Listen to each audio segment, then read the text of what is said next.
الحمد للہ والصلاة والسلام على رسول اللہ وعلى جميع من قام بإحياء سنة رسول اللہ اما بعد. محترم حاضرین اور معزز سامعین و ناظرین، جو ہمارے معاند نے ہمارا جواب پارٹ نمبر 1 دیا تھا، اس میں اس نے عجیب باتیں بولی ہیں. ان میں سے ایک بات تو میں نے اس سے پہلے والی کلپ میں بتایا کہ بیچارے کو عربک گرامر معلوم نہیں، اس لیے سوچ لیا نقل المصنف فی شرح المہذب. حالانکہ نقل المصنف نہیں بلکہ نقل المصنف فی شرح المہذب الاتفاق علی رد ما عنعنہ تبعا للبیہقی وابن عبد البر. اس کے بارے میں جلال الدین سیوطی نے فرمایا محمول علی اتفاق من لا یحتج بالمرسل. اس میں اس نے غلطی کر دی اور اپنی غلطی کو چھپانے کے لیے میری غلطی نکالنے کی کوشش کی اور کہا کہ اوپر لائنٹا مقبول نیچےٹا مردود.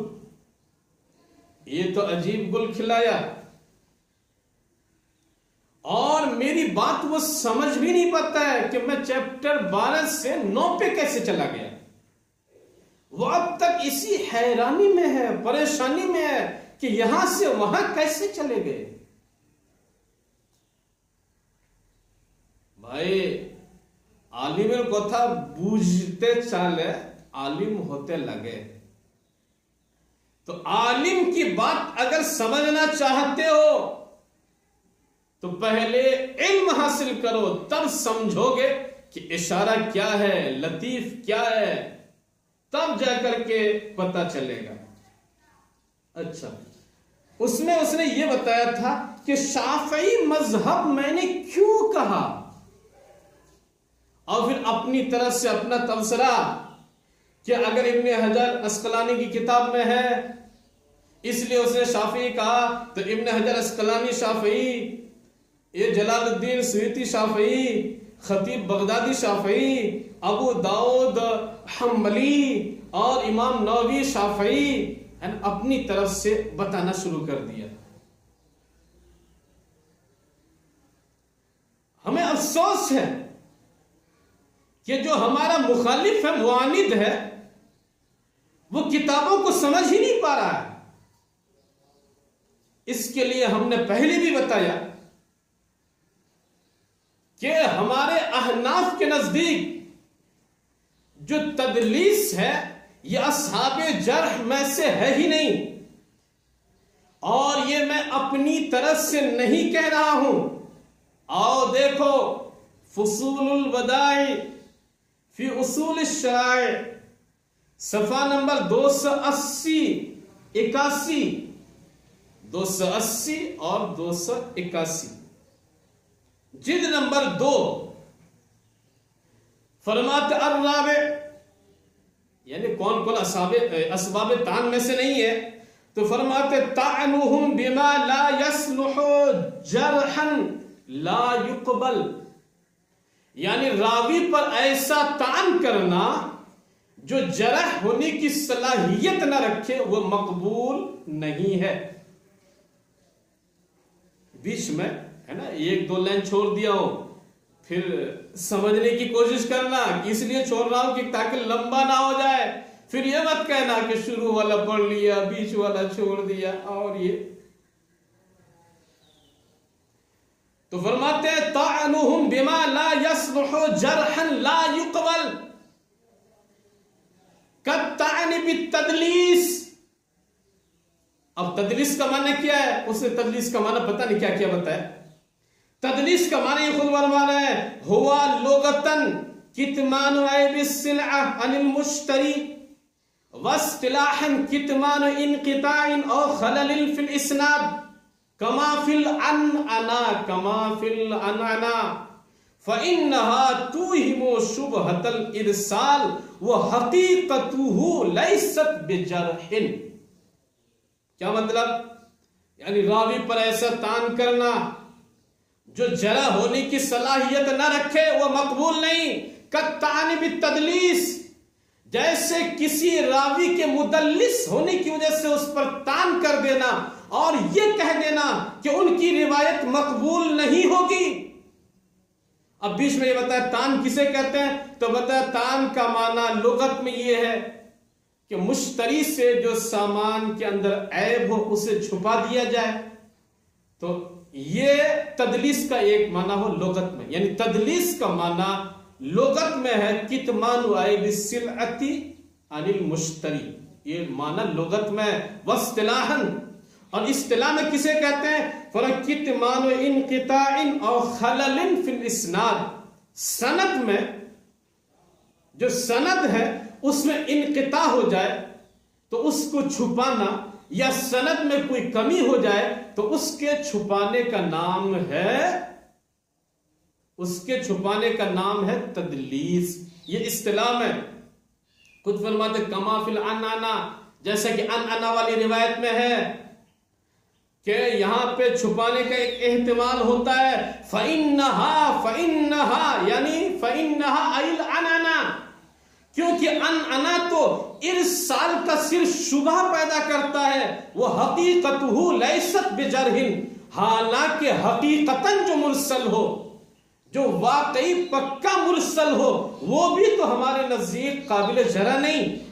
یعنی جو حدیث مرسل ہو وہ تو ہمارے نزدیک وہ بھی مقبول ہے، اور جو تدلیس ہے وہاں پہ تو صرف جب عنعنا ہو، یعنی تدلیس جو مدلس کا جو عنعنا ہے، مدلس راوی جو ان کر کے روایت کرتا ہے، تو وہاں پہ تو صرف ارسال کا شبہ ہے، اور جو حقیقتاً مرسل ہو تو وہ بھی تو ہمارے نزدیک غیر مقبول نہیں ہے، یعنی وہ بھی ہمارے نزدیک مقبول ہے.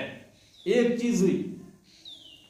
اسی فصول البدائع صفحہ نمبر 258 جلد نمبر 2 میں اگر ہم دیکھیں تو اس کے تحت یہ فرماتے ہیں وَكَذَا مُرْسَلُ الْقَوْلَيْنِ بَعْدَهُمْ، یعنی صحابہ وغیرہ کے بعد کا جو ارسال ہے اسی طرح سے ہے نا، اسی طرح سے مقبول ہے. کس کے نزدیک؟ عندنا، کس کے نزدیک؟ عندنا، ہمارے نزدیک. وعند مالک، امام مالک کے نزدیک. وہ حماد، امام حماد کے نزدیک. وابراہیم النخعی، ابراہیم النخعی کے نزدیک. خلافا للشافعی، اس میں امام شافعی کا اختلاف ہے. حیث شرط لقبولہ احد امور خمسہ، کہ انہوں نے اس کے قبول کرنے کے لیے 5 شرطیں رکھی. اب وہ 5 شرطیں کیا ہے اس پہ اب ہم بحث ابھی نہیں کریں گے. تو غرض کے مطلب یہ ہے کہ جو مدلس کی جو عنعنا والی روایت ہے، یہ ہمارے نزدیک مدلس کا عنعنا قابل اعتبار ہے، قابل احتجاج ہے، اسے ہم دلیل میں پیش کر سکتے ہیں. اور جو تعریف و اہل تقدیس والی روایت یا اس کی روایت یا اس کتاب کی عبارت کو پیش کی گئی کہ اس میں اتفاق ہے، یا امام نووی نے شرح مہذب میں بتایا ہے کہ اس کے رد کرنے پر اتفاق ہے، تو یہ خود امام جلال الدین سیوطی نے تدریب الراوی فی تقریب النواوی میں صراحتاً بیان کر دیا. محمول علی اتفاق من لا یحتج بالمرسل، کہ یہ ان کا مذہب ہے جو حدیث مرسل سے استدلال نہیں کرتے. اور حدیث مرسل سے استدلال مطلقاً کون نہیں کرتے؟ میں نے ابھی بتایا، امام شافعی، احناف نہیں، مالکی نہیں، حنبلی نہیں. تو کون بچے مدلس کے عنعنا والی روایت کو قبول نہ کرنے میں؟ یہ صرف شافعی. اسی لیے میں نے کہا کہ یہ صرف شوافع کا مذہب ہے. شوافع کے علاوہ احناف امام مالک، امام احمد بن حنبل، یہ ہمارا مذہب نہیں ہے. ہمارا تو مذہب یہ ہے کہ مدلس کی جو معن والی روایت ہے وہ مقبول ہوگی. اچھا، ہمارا جو مخالف ہے نا، عجیب کبھی کبھی جاہلوں کی طرح بات کرتا ہے. ایک دوسرے کلپ میں انہوں نے کہا کہ مفتی صاحب آپ نے فرمایا کہ مرسل روایت مقبول ہوگی، تو کیا وضاع، کذاب، ان کی روایت بھی مقبول ہوگی؟ یہ ہم پر اعتراض کیا. عجیب بیوقوف ہو یار، جہالت کا کوئی علم تم سے سیکھے؟